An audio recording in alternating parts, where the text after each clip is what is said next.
সেটা আবার কিন্তু প্রবাসীরাই নতুন করে আপনাদেরকে নতুন রাস্তা এবং নতুন সম্ভাবনার বাংলাদেশ দেখাবে কিন্তু প্রবাসীরা। তো এজন্য প্রবাসীদেরকে ভুলে যাওয়া যাবে না। আরও একটি বিষয় লাস্টে আমি আপনাদেরকে অ্যাড করি, বাংলাদেশে প্রবাসী কল্যাণ ব্যাংক নামের একটি ব্যাংক আছে। এখান থেকে প্রত্যেকটা সরকারি চাকরিজীবীদেরকে সরিয়ে দিতে হবে।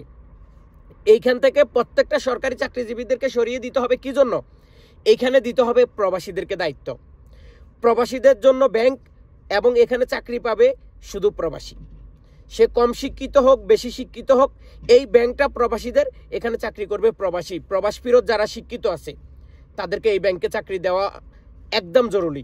এই ব্যাংকে কোনো বাংলাদেশের নাগরিক যারা বাংলাদেশ থেকে চাকরি পাইছে এদের কোনো মানুষকে রাখা যাবে না, কারণ এদের মতো জালিম পৃথিবীতে আর কেউ নেই। কারণ আমি একজন সাধারণ মানুষ হিসেবে, আমি পুরাতন মানুষ, বিদেশ করি অনেক বছর, আমাকে যদি লোন না দেওয়া হয় তাহলে একজন নতুন মানুষকে কিভাবে তারা লোন দেয়? এটা ছিল প্রবাসী কল্যাণ মন্ত্রীর একটা চাইল। তো অবিলম্বে এই সেক্টর থেকে যে সমস্ত মানুষ চাকরি করে এদেরকে সরিয়ে এখানে প্রবাস ফিরত শিক্ষিত যে মানুষগুলো আছে তাদেরকে দায়িত্ব দিতে হবে, এবং এয়ারপোর্টের প্রত্যেকটা সেক্টরে প্রবাসীদেরকে দায়িত্ব দিতে হবে। পুলিশের পরে প্রত্যেকটা সেক্টরে প্রবাসীদেরকে দায়িত্ব দিতে হবে। প্রবাসীদের অশিক্ষিত এটা না, অনেক প্রবাসী শিক্ষিত আছে, অনেক প্রবাসীর মেধা আছে, অনেক প্রবাসী চাইলে বাংলাদেশটাকে সোনার দিয়ে রূপান্তরিত করতে পারে। অনেক মানুষ প্রবাসী চাইলে বাংলাদেশটাকে গোল্ডেন অ্যাওয়ার্ড বিদেশ থেকে নিয়ে আসতে পারে, এরকম ক্ষমতা তাদের আছে।